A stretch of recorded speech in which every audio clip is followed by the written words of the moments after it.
mukulu Honorable tulina mbaka wa Nakaseke South omukulu Honorable Olutamaguzi Semakula ebigambo abyogedde alabudde Yoweri Kaguta Museveni era n'amutegeeza nti twagala abantu baffe tetwagala kasasiro yenna tetwagala kuwulira kintu kyonna okuggyako bannayuganda be yawamba bannayuganda abo be yasiba nga tebalina musango era bannayuganda abo betwetaaga tebatuwa alipoota zaabwe z'ekisiru batulagirirewa abantu baffe gye bali ate nga kino kyonna bannayuganda tukimanyi bulungi nti abantu baffe John Bosco Kibalama bwe tubadde tubuuza ebbanga lyonna tubuuza mwami Museveni ne gurupu ye eyabatemu nti abantu baffe babateekawa babafaako babaziikawa batulagirire bulagirizi yes kino kyetubadde tunoonya kyetubadde tubagamba ebbanga lyonna kakati nno munnayuganda tukituuseeko mukwano gwange congratulations mwenna abataddeko amaanyi ag'enjawulo bambi tebibadde byangu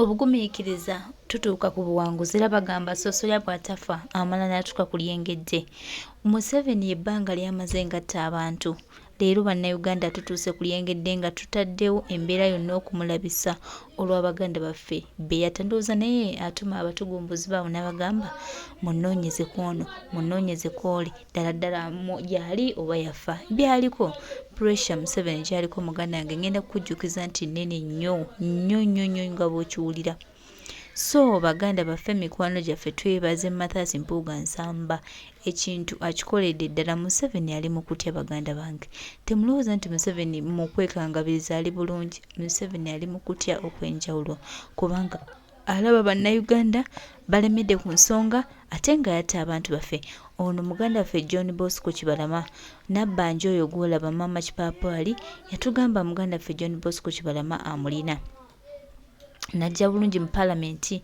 n'ategeeza nga bw'alina mukwano gwaffe mukwano gw'abanyi John Bosco Kibalama essaawa zino bimuweddeko essaawa zino talina kyagamba ebyo Kyagulanyi Ssentamu Robert Babowaye byasugaba byabagambanga munnenga balowooza nti ali ku byabwe naye kaakati abantu baffe baliwa Museveni ssebo mukama waffe tubuulire baganda baffe mikwano gyaffe gyewabateeka tulowooza nti bino bikome tetwagala kintu kyonna tetwagala nosensi yenna kyetwagala be bantu baffe be bannayuganda mikwano gyaffe abawambibwa be bannayuganda mikwano gyaffe ababuzibwawo twongera okujjukiza nti bano abantu balina families balina abaana be balabirira baali bataata b'abantu baali baami b'abantu era nga baleeta ekyokulya waka kakati essaawa zino gwe wasalawo basalira gwa kufa efamire zaabwe tubuuza ziri kuki wabula gw'oliyo nejje ne temuzimba bigere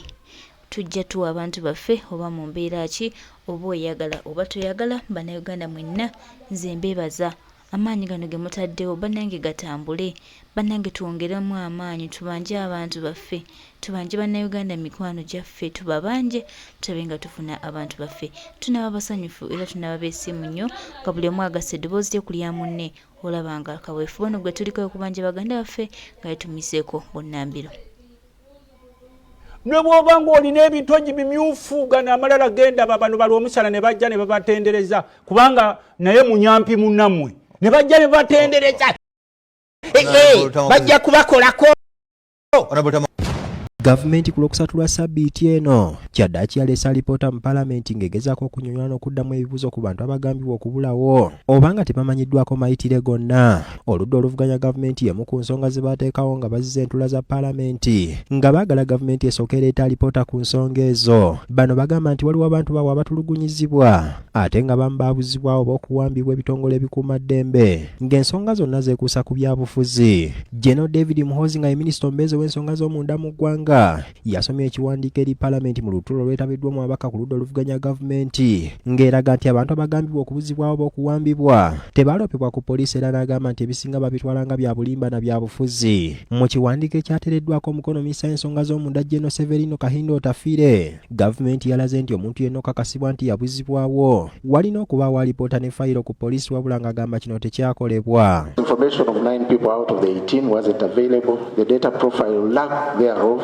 from the various agencies for the given names is contained in Annex if the alleged disappearances were never reported to the police. For example, the alleged disappearance of Damulira John, Chiria Peter, Wangolo Dennis, Cesars Isma, Mubiru Hassan, Bagumba Joseph were all never reported to the police. Yagaseeko nti waliwo n'abamu ku bantu abaweebwayo ng'ab'eŋŋanda z'abantu abo abaagaana okolagana ne poliisi ate nga bambye boogera tebikwatagana. Era yawadde ekyokulabirako ekya Florence n'abakoze yeyito w'oluganda lwa Dennis Wangolo amanyiddwa nga Shafike yagaana okwogera n'abakuumaddembe ng'agamba nti abakulu mu kibiina ki NUP baamugaana okwogera n'omuntu yenna. Era mu kiwandiiko eky'emiko 311 gavumenti era yagambye nti abamu ku bantu bano baagenda mawanga g'ebweru okukuba ekyeyo naye ne balimbalimba nti badduka wano nga batulugunyizibwa ekintu ekitali kituufu. The next of kin of the reported missing persons, first of all, didn't cooperate with the police investigators until the police team had to hold out as members of an NGO in order to interview these people.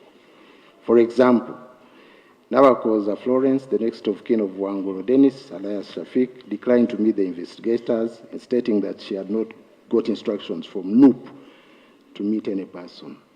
It has also been established that there is a well-orchestrated smear campaign of aiding people who seek to go abroad in search of livelihood opportunities to claim political persecution. Olwo amaze okuwuliriza alipoota eno akulira oluvuganya gavumenti Mathias Mpuuga Nsamba yagikubyemu ebituli era ne banne nga bagamba nti ebyogeddwa bya bulimba bwereere. Era Mpuuga yagambye nti tebayinza kukkiriza gavumenti kusaagira mu bintu bino kubanga bikwatagana ku bulamu bw'abantu. Abasoma ekiwandiiko simanyi kye banaalowooza ku yeetaddeko omukono n'abamuyambyeko kikola. Kubanga abantu ababulijjo n'abataasoma balina obujulizi obumala ku byakolebwa n'ebikolobero n'abantu ababuzibwawo. Nabadde nsuubira minisita okujja nga nnyonnyola muntu ku muntu kinnoomu nti ono twamutwala mu kkooti ali wano, ono ali wano. Nkuwa ekyokulabirako ku bantu nga Kanata Muhammad. Ripooti kyalina kyemwogeddeko at all era ebirese bulesaawo. Ono yategeezezza nti bajja kutulamba bakola okuddamu kwa alipoota ya gavumenti kwe bajja okuleeta mu palamenti ku Lwokubiri ng'ennaku z'omwezi 5 era essabbiiti ejja. Era balayidde obutazikiza okutuusa nga bafunye alipoota erimu amakulu nga si yakubalaata. I'll be back on Tuesday to make a rejoinder, Right Honourable Speaker. Sipiika Anita Amonge yalabula okugoba ababaka bano singa bamala entuula 15 nga tebalabiseeko. Yakkiriza okusaba kwa Mpuuga. Ababaka bano bafuluma palamenti kumpi ennaku 4 nga bawakanya kibayita okutulugunya n'okuwamba abantu baabwe. Era sipiika yalagira balekeraawo n'okutuula ku bukiiko bwonna naye kino baakiwakanya nga bagamba kimenya mateeka. Oluvannyuma lwa gavumenti okukkiriza n'ereeta alipoota mu palamenti ate abali ku ludda oluvuganya gavumenti ne bagikubamu ebituli kiki ekiyinza okuddako. Nabutamaguzi embeera eri mu house mwasaba alipoota muganya alipoota mugenda kuleeta eyammwe ate nayo tujja kukkirizibwa munaakomawa munagenda mu palamenti y'e Congo. Kati nze yadde nabadde mulinda alipoota nze nabadde sigisuubira kuba ekisooka nkimanyi bano abantu baabatta. Era njagala kusalutinga abaana ba Nuupu abali mu kkomera naddala ekitalya okuli Machete ne Olivia Lutaya. Abantu baabatta. Wuliriza ebigambo byange sebo nange ndekanteese byonjagala byange si bya BBS byange nga Lutamaguze era binfunani implication y'ebigambo bibata singaba kunona bagatu tulage ntana nkugambye nti byange era ensonga lwaki kwe si bya BBS kankuba akalango buli kyenjogera byange si bya BBS. Nze nakimanya nti abantu babatta era tebasobola kubalaba era tosobola kufuna information mu aba basajja ngabo balaba bakuguka mu bintu ebi. Kasita naddala bakizuula nti abantu abasinga wano mu Uganda babongoota ekisooka bakuguka mu bulimba. N'omusajja omukadde alina abasajja bano ogenda okwetegereza ng'obuyaayi obumuliko n'obulimba. Ekyokubiri bakuguka mu butemu. Obutemu bwo buli kaseera buli atakkaanya nabo bakulooleza kutemula oba kusiba. Ekyokusatu bakuguka mu bubbi. Kuba kati n'evvuba libba. N'omulekako awaka n'anoonya ekyokubba ne kimubula watagenda na mbuzyo agenda n'evvuulyo mu kyoto waakiri n'abaako kyakubbyeko ewaka. Kati ebintu bisatu paka nga muzuukuse mmwe bantu mu abatulaba ne mukamanya nti abasajja bano babbi batemu ate bayaaye. Ebyo tosobola kubibajjamu ne bwe bajja okuva mu bufubuka ne bakaddiwa bakaddiye nabyo eby'obubbi babba batemula ate bayaaye. Era tosuubira kubajjamu lipooti era nasekeredde babaka bannanga aba palamenti. Feri twagamba Right Honourable Speaker Anita Amongo. Olutalo lwaffe tetulina parliament. olutalo lwaffe terwalina ffe twali tubalabisa era temulowooza nti ffe okugenda okusaba abantu bano tubadde basiru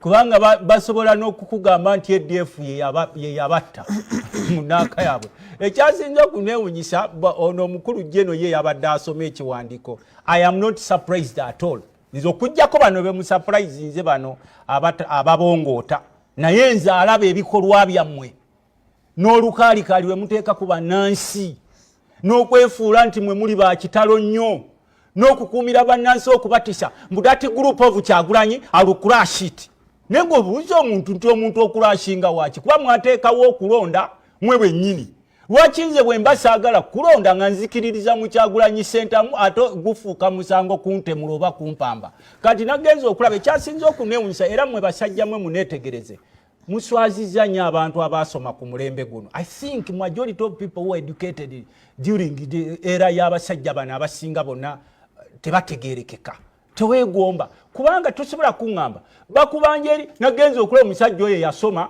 ng'atubuulira mbu ffe tumanyi yeekolera yitongwa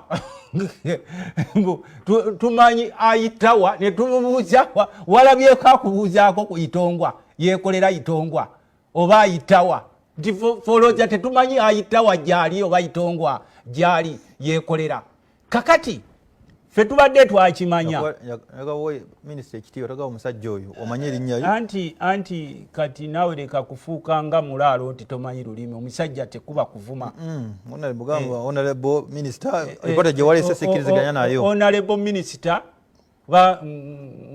sirabyewo we mugize naye sebo omukulu nze bw'obanga ebintu by'osoma tebiri honorable and you choose to behave dishonorably olumu mutukaluubiriza n'okubayita bahonorable ng'olaba gw'oyita honorable kwegamba n'olulimi lukukaluubiriza mujja kutusonyiwa busonyi kubanga embeera gye mututuusizaamu nga bannansi ne mubabeesawo mu kubawamba kati kye mwagala okugamba nti ne bidrooni bino nasooka kulaba bidrooni bino bwe baateekawo okuwamba kubanga this is a replica of what they used to do during Amini's era gwe bakolanga kati ogenda okulaba nga baweta emigongo mutugenze kujjukira luumu muyattibwa nga baweta emigongo mutugenze kujjukira ono omusajja waffe yali owa DP yattibwa bendi kito kiwanuka but these are the same people, these are the same players abaliwo ku mulembe gwa Amini bakolanga effujjo eryo lwakuba nti ku mulembe gwa Amini tewali wanga abalabisa kakati ffe olwaleero sebo kati ffe obuliriza olunaku lwaleero ffe mwami Museveni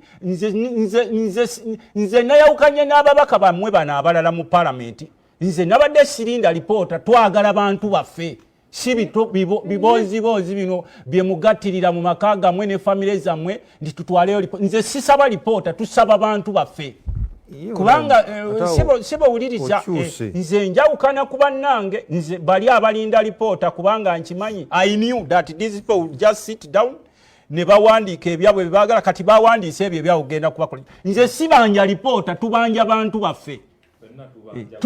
bantu baffe si lipoota kubanga gwoyinza okuddawo n'ogamba mbusimanyi omukulu ng'awandiise bulungi lipoota era nabadde waki saabadde mu palamenti kubanga embeera si ya bulijjo nabadde ensuubira esebo nyina 7-point demand eza loop agamba the fate of the 18 missing persons the state should account for their whereabouts mwe muli kwe kunnyonnyola tagaye nti n'okuleeta mulimu naye mulimu okunnyonnyola kati oyawukanye ku bya mukamaawo nze nkugambye sizze wano ku lwaloopu ndowooza mpise nga lutamaguzi nze nkugambye tubanja abantu baffe si lipoota kubanga singa twali tusaba lipooti bazitusomedde empitirivu nnyo no that's not the first time nkugambye twagala bantu si lipoota ezo lipoota bazisaba balala ffe tukugamba we want our people dead or alive kubanga tusobola kuŋŋamba siteeti eriko kamera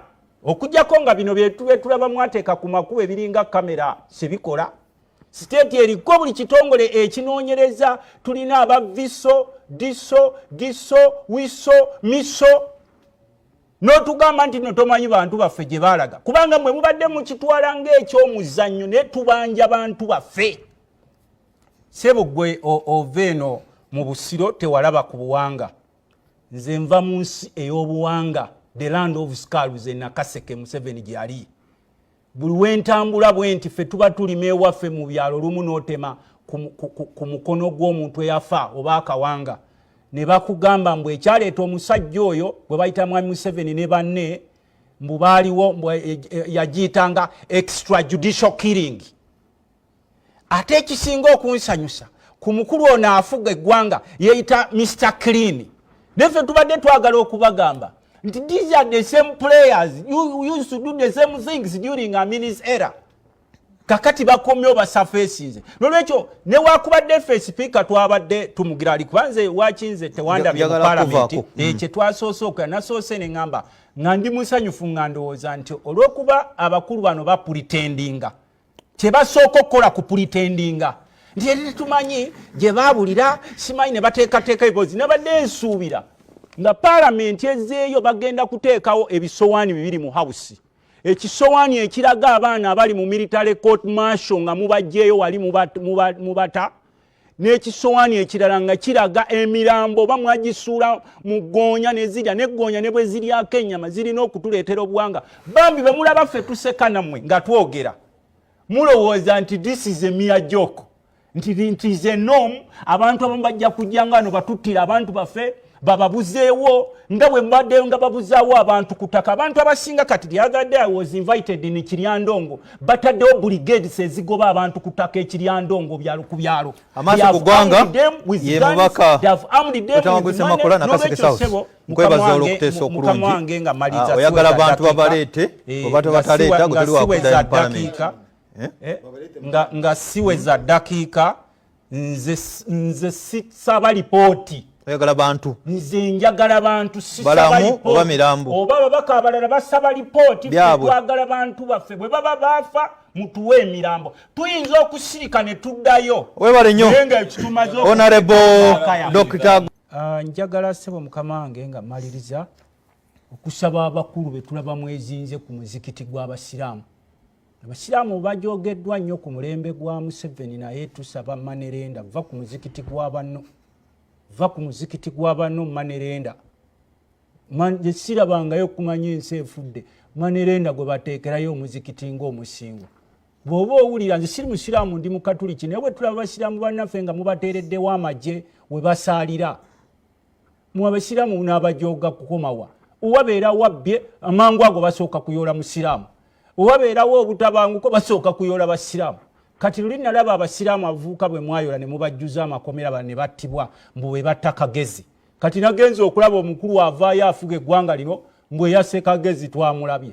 Abavubuka abasiraamu bwe mwajjuza amakomera mwabatadde era ne mwetondera famire zaabwe oba abo bwe mwakuba ne mulemaza oba bwe mwatta nti be batta Kagezi mwetondedde famire zaabwe.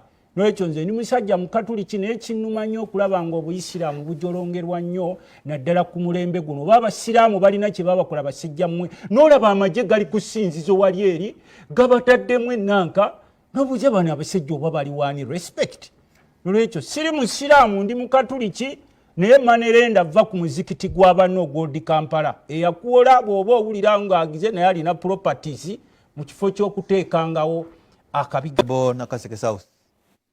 Kakati twali badde tusoma kye bayita unity in diversity nga tusobola okubeera awamu naye mutujoze nnyo basajja mmwe mutujoze nnyo oba lwakuba mwasanga generation eno erimu olubongooterezo lungi ettaka lyaffe lyonna mulyeddiza abantu baffe bonna mubagobye ku mirimu bafiira mu nsi z'Abawarabu abaalina essente zonna muzibajjeeko buli kimu kyonna mukitututteko wano naye basajjamu mutujoze nnyo naye mu kutujooga ate tetugenda kulekerawo kubanja abantu baffe baatemulwa kubanga omukulu omu mulabye awo ng'omuleeta ng'awaga osobola okuwaga olwaleero kubanga it is just a matter of time nga tukubanja ne bwaba muzzukulu obajja kumubanja abantu baffe kubanga bwe babanja nga basereteninga tujja mutemula tujja kukwata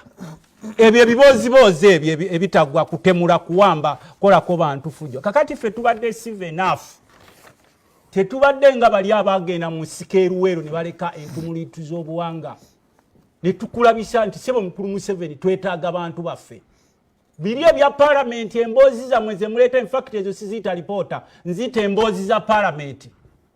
Size tutunuulira tukubuuza abantu baffe babula. Mwami Museveni agamba ng'akyasula mu nsiisira waabwe nga tannaggwa mu bintu, mbw empiso yabulanga ne bagiyiga ne bafulumya emifaliso gyabwe egy'essubi paka ng'empiso bagifunye.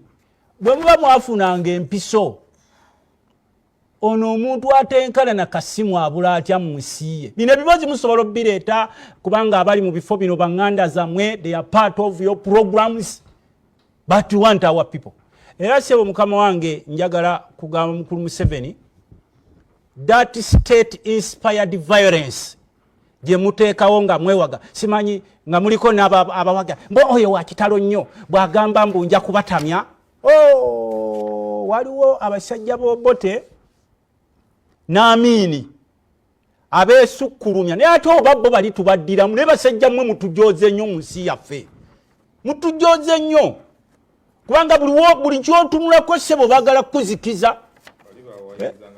Nomuwayi kati gwe wayiriza otya Idi Amin nga mubikola wano misana. Kuba nkugamba okwata otya omwana wa Nuupu n'omutwala mu military court martial ng'abantu abatta mando zebbula tobaleetanga nga you came and confessed nti ffe twamuta. N'olwekyo seewo mukama wange nga maliriza mu ddakiika emu tegenda kuwera, twagala bantu baffe. Ne bw'oba ng'olina ebitogi bimyufu gana amalala genda bano bali omusala ne bajja ne babatendereza kubanga naye munyampi munnammwe ne bajja ne batendereza bajja kubakolako. These are our people. Sebo ako katabo gwe akasomanga n'ezibyagala ku TV naye mbadde kugamba twagala bantu baffe musobola okutulaba even our silence ne mutulaba nga tusobola okuddayo mu parliament ne tusirika, but our silence. Mukama akuwa omukisa Honorable Tamagozi kangende wa Honorable Charles Romshana naye amalirize. Nkimanyi I know the pain you people are going through. Ne bakujjako kitaawo ne bamubuzaawo kuba yali awagira opposite, ne babuzaawo maama wo. Wakiri mutuwe obuwanga oba abafu. Kale Honorable nyino koma wano I can't exceed that minute. Nzikiriza nebaza ab'Ebungereza just eddakiika tewera. Nzikiriza nebaza abantu b'Ebungereza abayaniriza His Excellency Robert Kyagulanyi Ssentamu Ngaze okubakyalirako. Mwebale nnyo ab'Abungereza mwatuwadde ekitiibwa.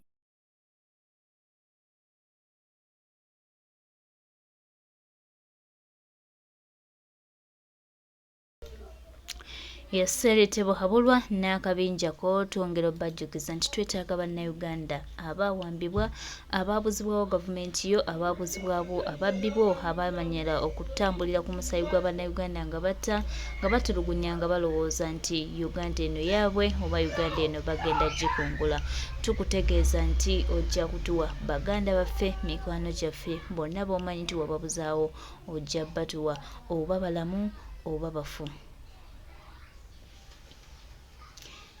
Tetugenda kulekera ddembe lyonna kubanga tetwagala okimanyi era okitegeera bulungi, ate nga munnange tetukyagala bwagazi wabula kyetwagala nawe okimanyi bulungi nti bannayuganda bano betukubanja obamanyiiko, omanyi gye bali oba battibwa, era abasajja bo abaabatta basobola okubuulira wa gye babaziika. N'ogenda munnange n'olambulayo olwo ne mujja ne muwa alipoota etegeera, naye okudda okuzanyira ku mitwe gya bannayuganda ekyo tekigenda kikkiriza wadde n'olunaku n'olumu. Era tubagamba ne tubajjukiza nti mukomyewo bannayuganda bonna be mwawamba nga balamu nga bwe mwabatwala. Weewaawo abamu mubakomyewo nga mubasaddeko ebikolobero bingi, mubasaddaseeko, mubakoze ebintu byonna, naye bannange waliwo wemugenda ng'ogenda nga wookya wagenda bookya. Ye Kibalama abookyeza basajja mmwe abalabisizza, ensi yonna batadde ku Museveni bukyangotta weetiramu bano. Talaba nti nno watta abantu bangi bendikito.